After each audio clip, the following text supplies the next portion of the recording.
आप सभी का मेरे चैनल चल पढ़ते हैं पर स्वागत है। आज हम लोग पढ़ेंगे कारक और उसके विभक्ति चिन्हों के बारे में। पिछले वीडियो में मैंने आप लोगों को सर्वनाम के बारे में पढ़ाया था। आज हम लोग संज्ञा और सर्वनाम के रूप परिवर्तक चिन्ह कारक के बारे में पढ़ेंगे। कारक किसे कहते हैं?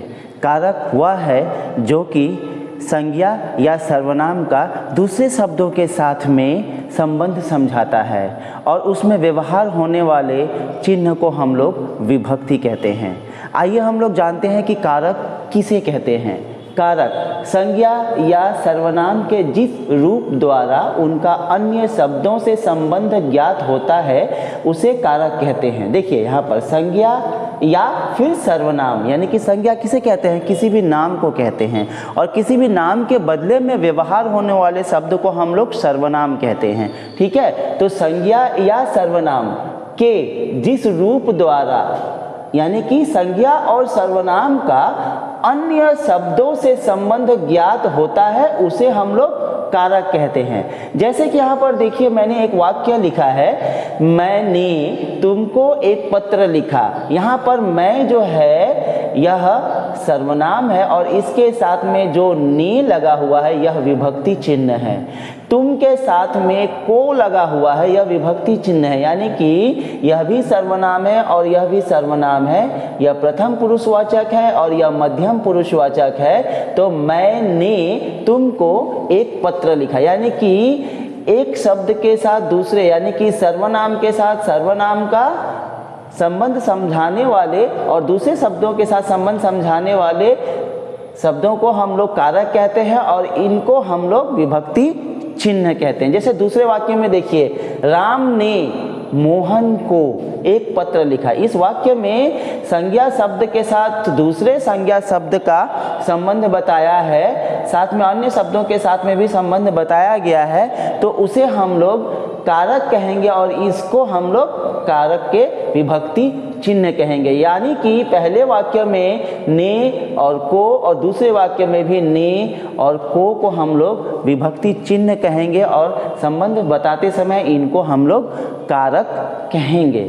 चलिए आइए, विभक्ति किसे कहते हैं? विभक्ति प्रत्येक कारक का एक निश्चित चिन्ह होता है जिसे हम लोग विभक्ति चिन्ह कहते हैं। अब कारक यानी कि संज्ञा या सर्वनाम के जिस रूप द्वारा उनका अन्य शब्दों से संबंध ज्ञात होता है उसे हम लोग कारक कहते हैं। यहाँ पर देखिए, कारक जो है 8 प्रकार के होते हैं, यानी कि पहला है कर्ता कारक, दूसरा है कर्म कारक, तीसरा करण, चौथा संप्रदान, पांचवा अपादान, छठा संबंध, सातवां अधिकरण और आठवां संबोधन।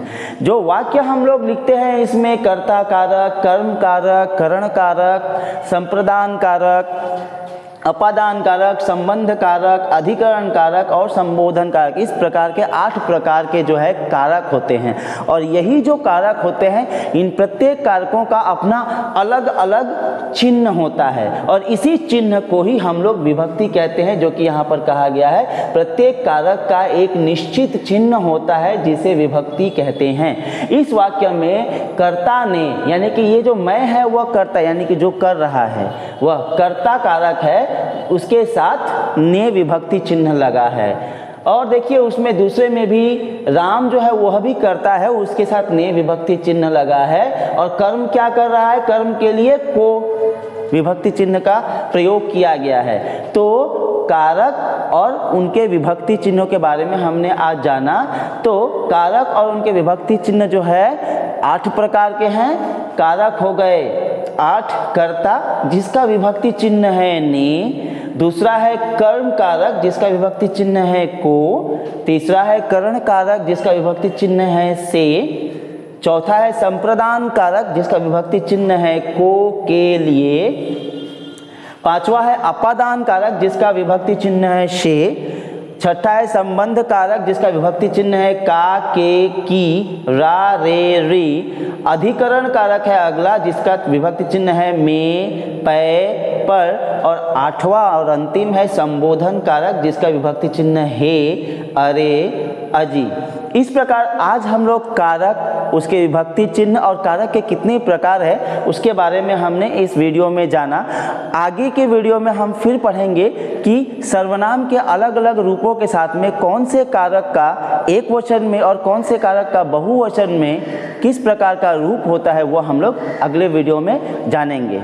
आज के इस वीडियो में आप हमारे साथ रहे, आपसे यह अनुग्रह है कि मेरे इस वीडियो को ज़्यादा से ज़्यादा शेयर करें, मेरे चैनल को सब्सक्राइब करें, बेल आइकन को दबाएं ताकि और भी अधिक लोगों को के पास मेरा यह वीडियो पहुंच पाए। धन्यवाद।